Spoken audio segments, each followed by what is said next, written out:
আমাদের এলাকার বর্তমান সময়ে সব থেকে বেশি বয়স্ক একজন মুরব্বী, উনি 100 বছর পার হয়েছেন। আপনার বয়স 100 বছর পার হয়েছে। আর আপনার থেকে বড় আরো কেউ আছে এলাকাতে? না, কেউ নাই। একজন আছে মনে হয়, সাইরুদ্দিন। না, সাইরুদ্দিন। আচ্ছা, সাইরুদ্দিন মন্ডল ছিল, উনি একজন আছেন। 102 বছর ওনার, না? না, আপনার থেকে 2 বছর বয়স। আমার 4 বছর হয়ে গেছে। আচ্ছা আচ্ছা, ওনার 104 বছর, আপনার 102 বছর। 102 বছর বয়স মুরব্বীর জন্য সবাই একটু দোয়া করবেন। আর কিছু খেতে মন চাচ্ছে আপনার? না, কিছু খাবেন? না, কিছুই খেতে মন চাচ্ছে না? কিছুই খেতে মন চাচ্ছে না। যাই হোক, ওই চাটা খাই, হাবি যাবি, ওই বিস্কুট টিস্কুট এখানটা খাই। ওই এখন খাবেন? চলেন যাই। না, এখন আর খাবো না। এখন কি হাঁটতে টাটতে পারতেছেন? ওই দমপাই বাইরে ওই জামালের দোকানে ওঠিয়ান যাওয়াটি দেখ দম দিই। আচ্ছা আমার আচ্ছা, ওটা তিনি হাটে করে যাই, আর দমপাই বাইরে যাই, আর তো বাইরে কোনো কি।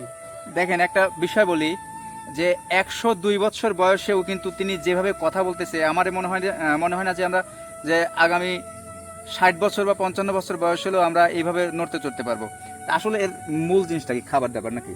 আমরা তোমার দাদা গেছে, আমার কত ভালো ভারতে,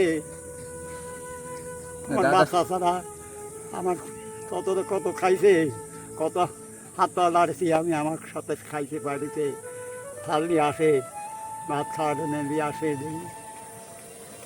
আসলে দেখেন, একটা সময় থাকে মানুষের, প্রত্যেকটা মানুষের কিন্তু এই মানুষটা থেকে শিক্ষা নেওয়া দরকার যে আমরা যখন জন্মগ্রহণ করেছি তখন কিন্তু মৃত্যুবরণ করতেই হবে, তাই না?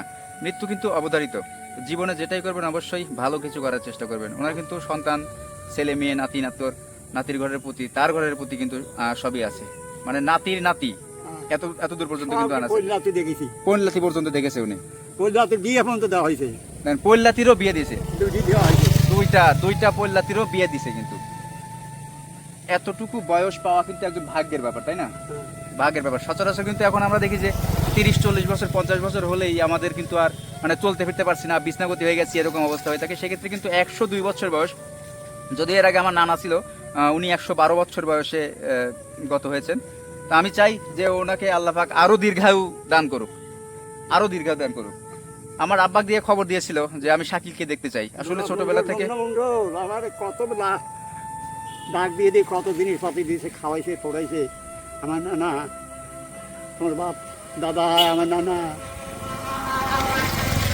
আল্লাহ পাক আপনাকে বাঁচায় রাখুক, এই দোয়াই করি। না, দোয়া করো না, আমার তো দিন আর আল্লাহ এখন টান দিয়ে গেলে আমি বাঁচি যাই। কোনো কষ্ট হচ্ছে? আর কোনো আর ইয়ে নাই, চাকরি নাই, আর বসে থেকে আর কোনো চাকরি নাই। এবং ওনার কিন্তু স্ত্রী অনেকদিন আগেই গত হয়েছেন। ওনার স্ত্রী কিন্তু দেখতে পাচ্ছেন যেভাবে বসে আছেন, কান্নাকাটি করতেছে। মানুষ আসলে জন্মগ্রহণ করলে মৃত্যুবরণ করতে হবে, এটা কিন্তু, এবং আমাদেরকে যেতেই হবে। এই যাওয়া ছাড়া কিন্তু কোনো উপায় নাই। কান্নাকাটি করবেন না, আল্লাহর কাছে দোয়া করি আপনি ভালো থাকেন। আল্লাহ হাফেজ।